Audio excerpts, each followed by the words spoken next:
Hello, ഇന്നത്തെ evening ഞാൻ വെറ്റിലപ്പാറ പാലത്തിൻ്റെ അവിടേക്കാണ് കേട്ടോ വന്നേക്കുന്നത്. അപ്പോൾ എൻ്റെ വീടിൻ്റെ അടുത്ത് തന്നെയാണ് കേട്ടോ ഈ ഒരു പാലം വരുന്നത്. നമുക്ക് ഈവനിങ് ആയാലും മോർണിംഗ് ഒക്കെ ആയാലും നമുക്ക് ഇവിടെ വന്നു കഴിഞ്ഞ് കഴിഞ്ഞാൽ നമുക്ക് ഇവിടുത്തെ പ്രകൃതിയുടെ ഒരു ഭംഗിയൊക്കെ ആസ്വദിക്കാനും കുറച്ച് നേരം ഇവിടെ സ്പെൻഡ് ചെയ്യാം. നമുക്ക് അവിടെ ചായയൊക്കെ കിട്ടും. ചായയൊക്കെ വേണമെങ്കിൽ ചായയൊക്കെ കുടിച്ച് അങ്ങനെ കുറച്ച് ടൈം സ്പെൻഡ് ചെയ്യാൻ പറ്റിയ നല്ലൊരു സ്ഥലം തന്നെയാണ് കേട്ടോ ഈ ഒരു വെറ്റിലപ്പാറ പാലം. അപ്പോൾ ഞങ്ങൾ ആദ്യം തന്നെ വണ്ടി പാർക്ക് ചെയ്യാൻ വേണ്ടിയിട്ട് ജസ്റ്റ് ആ ഒരു നമ്മുടെ ചെക്ക് പോസ്റ്റിൻ്റെ ഭാഗത്തേക്ക് പോകുന്നുണ്ട് കേട്ടോ. അവിടെ ആയിട്ട് അനിയൻ വണ്ടിയൊക്കെ പാർക്ക് ചെയ്തിട്ട് പിന്നെ ഞങ്ങൾ കുറച്ച് നേരം കഴിഞ്ഞപ്പോൾ അവിടെ നിന്ന് ഇങ്ങോട്ട് പതിയെ നടന്നു വന്നു കേട്ടോ. ഇത്തിരി സന്ധ്യ ആയിരുന്നു. ഞങ്ങൾ കുറച്ച് നേരം വേറെ കുറച്ച് ആവശ്യങ്ങളൊക്കെ ആയിട്ട് ഇങ്ങനെ നിന്നായിരുന്നു കേട്ടോ. അപ്പോൾ അതേ ഞാനും നാത്തൂനും കൂടിയിട്ടാണ്. ഞങ്ങൾക്ക് വേറെ അധികമൊന്നും കൂടുതൽ അഭിനയിക്കാൻ അറിയാത്തതുകൊണ്ട് ഞങ്ങൾ ഇങ്ങനെയൊക്കെ കാണിച്ച് അഡ്ജസ്റ്റ് ചെയ്യണം കേട്ടോ.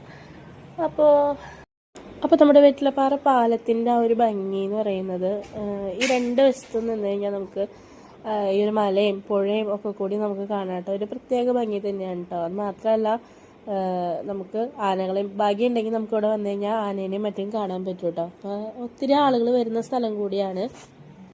അപ്പം ഞാനും നാത്തൂനും കൂടി കുറച്ച് വീഡിയോ കുറച്ച് ഫോട്ടോയും അങ്ങനെയൊക്കെ എടുത്ത് പിന്നെ കുറച്ച് നേരം കഴിഞ്ഞ് കഴിഞ്ഞപ്പോൾ ഞങ്ങൾ ചായ കുടിക്കാൻ വേണ്ടിയിട്ട് പോയിട്ടോ. ചായ കുടിക്കാനായിട്ട് തൊട്ടപ്പുറത്ത് തന്നെ നമുക്ക് ഒത്തിരി കടകളും കാര്യങ്ങളൊക്കെ ഉണ്ട്. അപ്പോൾ ഈ ഒരു ചേച്ചിയുടെ കടയിൽ നിന്നാണ് ഞങ്ങൾ ചായയൊക്കെ കുടിച്ചത്. ഇവിടുത്തെ പരിപ്പുവട നല്ല നല്ല ടേസ്റ്റുള്ള പരിപ്പുവടയാണ് കേട്ടോ. ഈ ഒരു ചേച്ചിയുടെ കടയിലത്തെ പരിപ്പുവട ഞങ്ങൾ ഇവിടുന്ന് സ്ഥിരം വാങ്ങാറുണ്ട് അമ്മേനെ കൊണ്ടുവരാനൊക്കെ പോകുന്ന സമയത്ത്.